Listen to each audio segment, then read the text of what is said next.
For many Aucklanders, the Civic Theatre's like an old friend, an icon of the city's early days. George Farrant, who led its restoration, says visitors are most often struck by the theatre's architecture, a strange mix of Indian and Spanish themes. The theme of atmospheric cinemas was that you designed the interior to, in effect, take you to a remote exotic place. And so architects of these theatres stole mercilessly from every culture they could get their hands on. Some fans would argue the balcony's one of the best spots in the theatre. It's here you get a sense of how grand this building is, with its plush red seats and twinkling ceiling. Civic originally sat about 2,700 or more people. Above us we've got the magnificent atmospheric sky. In 1929, when the theatre was built, the sky was populated by stars on a random basis. We had to replace the entire blue sky for acoustic reasons, and that meant we had to replace the stars. And a lot of people said, well, you realise it's the southern sky and you have to put it back exactly the way it was. So I made a decision that if we had the money, we would actually put back not what was there, but what people thought was there. And we put back the southern sky over Auckland, and it's got 5 times as many stars as were originally there in little blue bulbs. They all twinkle individually.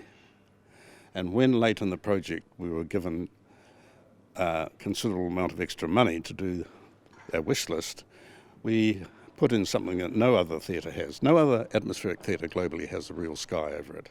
This one now does. And we added a meteorite. You can always tell when the meteorite's just gone, because an audience goes, whoa.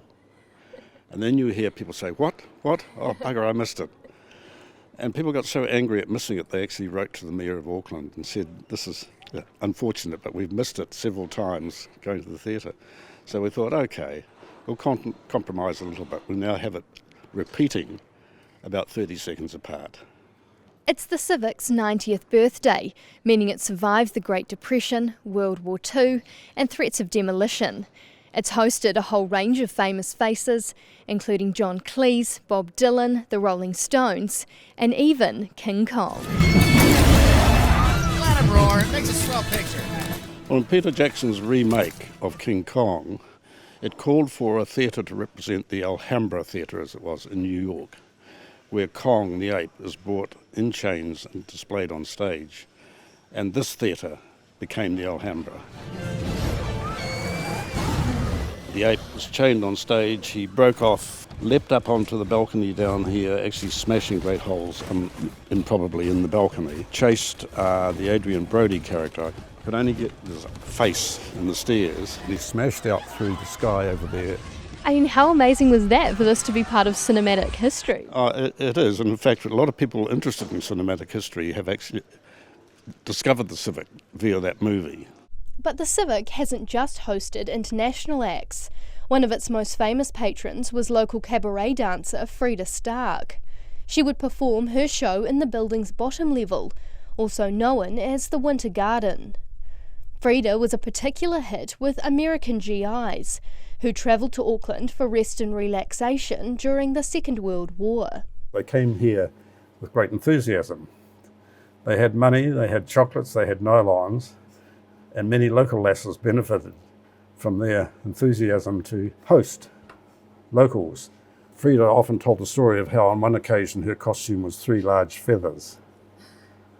And on another occasion, coming up in an improvised stage lift to perform an adagio number to a packed house of GIs, she had a homemade costume, a very minimal sort of tulle.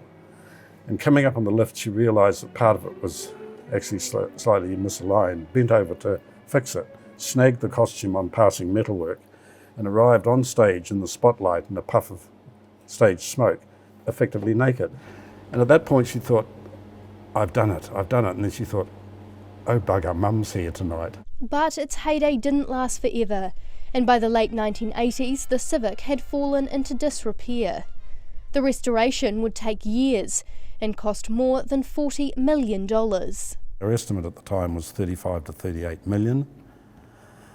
It turned out in the end to be 41.8, half of which roughly was rebuilding the entire backstage area.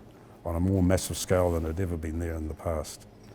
But I've learnt the trick of taking influential people through halfway. And as one councillor said to me, God, that visit halfway was quite illuminating. He said, I'd never realised how much work went into it. That gave them, I think, a much more affirmative notion that the money was being well spent. And in fact, on one of those visits, a senior councillor came to me during the tour and said, have you got enough money to do everything you want to do on the building restoration? And I thought for a second, I said, look, on a project like this, there's always a wish list that you can't afford to do. Nice to do, but our money won't go that far. He thought for a second and said, well, how much would those things cost? And I thought, oh, a little bit short of $1 million. The next day, I was told that it had an extra 1.25 million to do the wish list. And things like the meteor in the sky, the stars, all came out of that extra budget that were given late in the day.